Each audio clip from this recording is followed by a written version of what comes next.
So, something I imagine a lot of us are doing right now is watching TV. I saw an ad for Servant, and something about the ad spoke to me, like I wanted to see it, which is a little strange because it's not up my alley in the slightest. I don't like horror or suspense. Just listening to the soundtrack makes my stomach a little uncomfortable. And yet, this show is compelling to me. And the biggest thing is the sound, obviously. But not just the soundtrack. I think they even did a great job with sound design. I'm not here to talk about that because I really don't know enough about it from a technical standpoint. But the music. I read an article that said M.Night Shyamalan had a large hand in developing the soundtrack. I'm not entirely sure how to feel about that. I know sometimes when writers, directors, producers get too involved in other aspects of the show or movie, it doesn't always work. I am by no means an expert in the field of composition, but it does seem like stifling the creative process can be bothersome. To be perfectly clear, I'm not saying that I think that's what happened, but I know that it does happen. Anyway, I digress. I'm here to talk about what I do know about nerdy music stuff. So let's do that.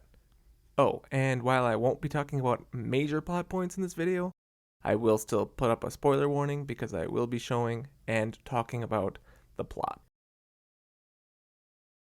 It's no secret that the key to a scary or suspenseful scene is in making your audience uncomfortable. The longer you can hold that moment, and sometimes not even pay it off, holds the attention and feeling of suspense in the pit of the audience stomachs. Have you ever seen an obvious jump scare coming and then it doesn't? That delay is what makes it suspenseful. Most of the time this is accompanied by some suspenseful music. But what makes that music suspenseful? It's the same concept, uncomfortability. Uncomfortable music is easy to hear, but why does it work like that? It takes what we are comfortable with orally and puts a twist on it. More specifically, they deliberately change things to make the music sound wrong or uncomfortable in your ear. Now, unfortunately, for me to explain any more, we're going to need to talk about some basic music theory. I know, please don't click off the video. It will be easy and relatively painless. I probably won't even give you a quiz. Western music, or 99.9% of all the music you have ever heard in your life, is based on a few basic principles. We are used to hearing a specific set, or really sets, of scales, depending on what genre of music we are listening to. Most of the time, the major scale covers it. This is a major scale, C major scale to be specific. But all major scales function in the same way. If you've ever seen The Sound of Music, you know the solfege that we music nerds often use. Doe, a deer, a female deer. A major scale starts on Do, goes through all the rest of these notes, before also ending on Do.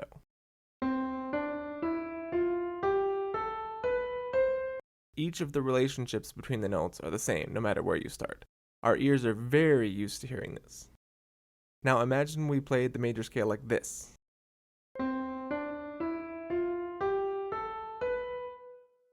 Uncomfortable yet? This is a very simple example, but basically this is showing how music takes the notes and sounds that we are used to and plays off of that to make something that is not expected by your very well-trained ear. That brings me to the topic of dissonance. Basically, dissonance is two or more notes that don't belong together, played at the same time. This is used sometimes to give tension and release to music, where you hear the dissonance and then you hear it release or resolve. But if there is no release, it just makes us really uncomfortable. We're used to hearing that tension and release, but if we don't get it, it's really uncomfortable. Beat is another concept we need to talk about. Generally, we have steady beats in our music. Suspenseful music may change the tempo, or speed of the beat, of the music drastically and suddenly.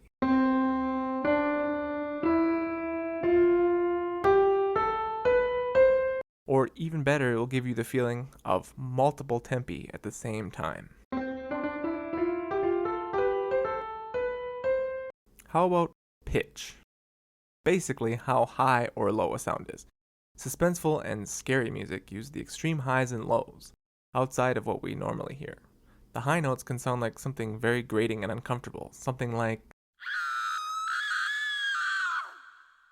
and the low sounds. I read an interesting article about how some people react to low frequency sounds.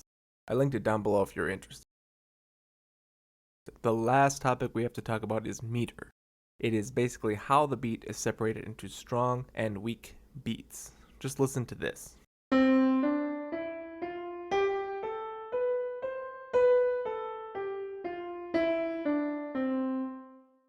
The first beat in the measure is usually the strongest beat. But what if we put a strong beat on a beat that is not the first beat? Or even better, change the strong beat multiple times.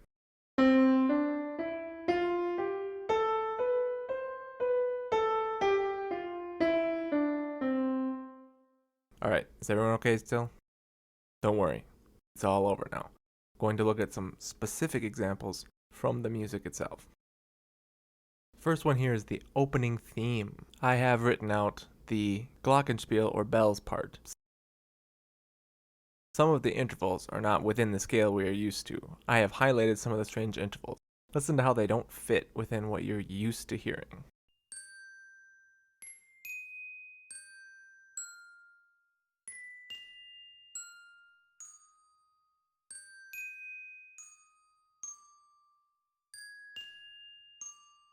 Now the triangle. It's hitting on a beat that is not the first beat, kind of a weird uncomfortability type thing. Then we have the clarinet and violin, both of which are doing some creepy, almost scale effects, but not really.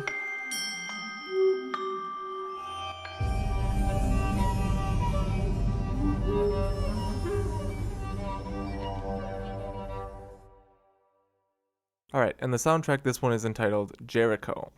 This theme, duh, seems to represent Jericho, but I would argue it actually represents Leanne, which kind of foreshadows the idea that there's some kind of link between them. The notes, shown here, are not very related to each other by any scale.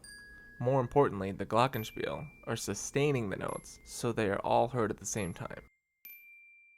Creates this sort of cluster note effect.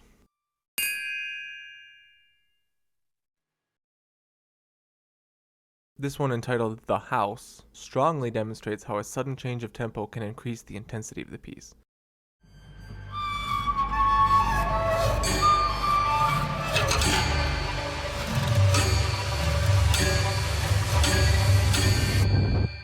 There seem to be two distinct tempi happening simultaneously in different instrument groups. This gives a feeling that the instruments almost line up, but don't quite. Also, the random sounds of the violin almost sound like a tonal chord, but not quite. So there's many more examples. This is just a few of them. Most of the rest of the soundtrack follows these similar rules of suspenseful or scary music. One of the other things that makes suspenseful music work is the instrumentation, or what instruments are used. In the case of many horror or suspense soundtracks, it is a combination of unusual pairings of instruments and unusual uses for those instruments, or instruments that are just made up. Take a look at the apprehension engine, for example.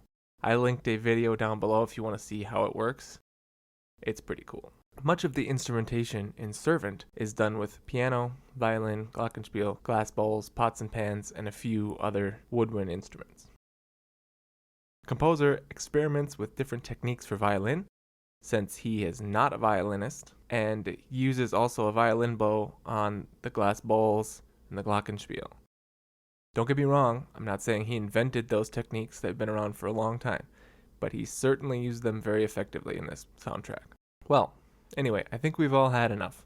I highly recommend this show. It's quite good, and as we've seen, this is a great soundtrack. It is amazing how little you need to make an amazing impact. Go ahead and watch the show for yourself, see if you can pick out some of these things. Hopefully I didn't ruin it for you. If you enjoyed this video, let me know down below, or on my Twitter. Maybe check out another one. Also, I will entertain any recommendations for music to talk about if you're interested, as well as take any suggestions on how to improve the content that you want to see. Until next time, thanks for watching, have a great day.